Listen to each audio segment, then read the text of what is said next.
Per capita income is $300 a year in Zambia, barely enough to feed and clothe a family, which is usually large. The average Zambian woman bears 6 children. It makes it easier to understand why women in the village of Naliyanda celebrated the arrival of Justin Kapila, the contraceptive man. Our bodies will shine and glow because we won't get pregnant, they sang. Kapila works for Planned Parenthood of Zambia, the country's largest non-government family planning agency. Among contraceptives it distributes are condoms, aimed at bringing down the high rates of HIV and other sexually transmitted diseases. The U.S. government, which is the leading donor to family planning programs worldwide, has long supported such services. However, Planned Parenthood of Zambia lost its U.S. government funding 2 years ago, about a quarter of its total budget, because of its support of abortion rights. Its clinics do not offer abortions, but do refer women to providers that do. The Zambian program is one of several in Africa, Asia, and Eastern Europe that have run afoul of U.S. policies which have increasingly clamped down on family planning service providers that support abortion.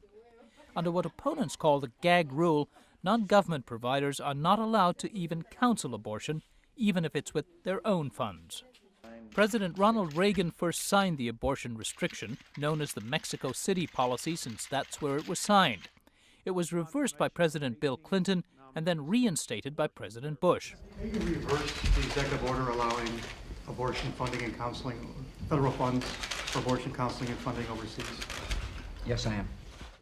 Brian Atwood, head of the U.S. Agency for International Development under Clinton, says abortion politics are hurting USAID's family planning programs. There's no question that when you change the program to reduce the number of organizations that can actually work with you on it, you're basically creating more unwanted pregnancies. And what this Mexico City policy does, in essence, is to say to the people of the developing world, we don't believe you should have a choice. The consequence is that they're going to have more unwanted pregnancies. It's just natural inclination of human beings that it's going to happen. And we're going to have more pregnancies and more abortions as a result.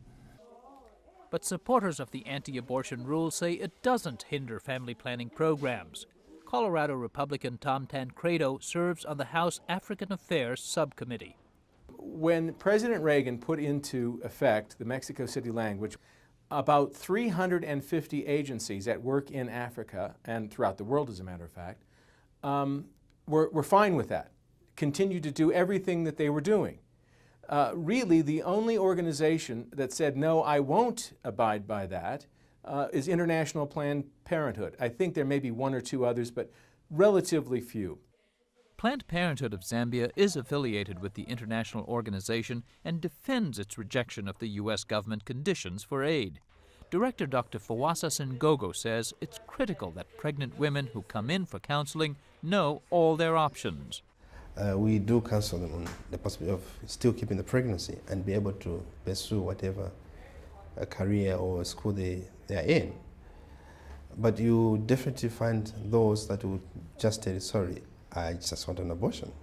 Then we tell them, sorry, we do not provide such services here. You could go to the hospital. Abortion is legal in Zambia, but in practice it's extremely difficult to obtain one. A woman must first consult with and then get the approval of 3 physicians before she can go to one of the few facilities that perform the procedure. At the capital's largest hospital where most legal abortions are done, Dr. Francis Chanda says about a dozen patients seek abortion services each day. Very few have the required legal referrals. Many, he says, are recovering from illegal abortion procedures. Maybe I would put it at 60%. Part of the reason why women may be having unsafe-induced abortions is ignorance. Some of them don't know where they can have a safe service, and I think... where they can have a safe service? Yes, a safer service. Safer medical services of any kind are even more rare in Zambia's vast rural areas, hard to reach even by 4-wheel drive. Planned Parenthood's outreach to these areas has been sharply curtailed due to the budget cuts. That means monthly instead of weekly visits by the lab techs to remote Spartan clinics. It also means fewer supplies for so-called community-based distributors of contraceptives, or CBD agents like Justin Kapila. Charity Menifumbo is his supervisor. So with the catching of the funding, it can really affect a lot of people, and we can have a lot of pregnancies, unwanted pregnancies. Are you seeing that happen anecdotally? Are you seeing many more unwanted pregnancies being reported? Yes, yes. And contraceptives include condoms, which Planned Parenthood says are critical in a country where 1 in 5 adults is HIV positive. But Planned Parenthood's critics say those fears are overblown. Joshua Banda is a bishop in the Assembly of God Church in the capital, Lusaka. Just concluding that where there is less condom promotion, there may in fact be more infections. I'm not so sure that is a credible way to go. Peer educators, pastors, teachers, the Bible. Bishop Banda and many religious leaders in this largely Christian nation are promoting abstinence education, which they say has reduced the rate of HIV in Uganda. It's a view that echoes from many conservative organizations in the U.S. Our concern is that an unguarded promotion of condoms tends to cause people to relax their ability to say no. We are not animals. We can say no. We can increase young people's ability to actually postpone sexual involvement until they are married. And despite criticism that the U.S. policy is outlawing activity that is legal in Zambia and in the United States, Banda strongly supports the abortion rule.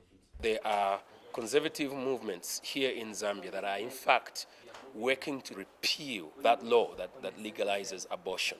And we would feel that there would be nothing wrong if the American government, in specific reference to this area of abortion, begins to require that if they give aid, that aid does not go to support abortions. I think they're in their right to do so. The U.S. anti-abortion rule is a sensitive issue in official circles in Zambia. Twice, appointments made to interview Zambia's health minister were canceled at the last minute. Our requests for comment officially from anyone at the ministry or from the U.S. Embassy or U.S. aid officials were also denied. That makes it hard to verify or dismiss the assertion from opponents of the gag rule that it is hurting anti-AIDS campaigns, increasing the number of unwanted pregnancies, and by extension, the number of abortions.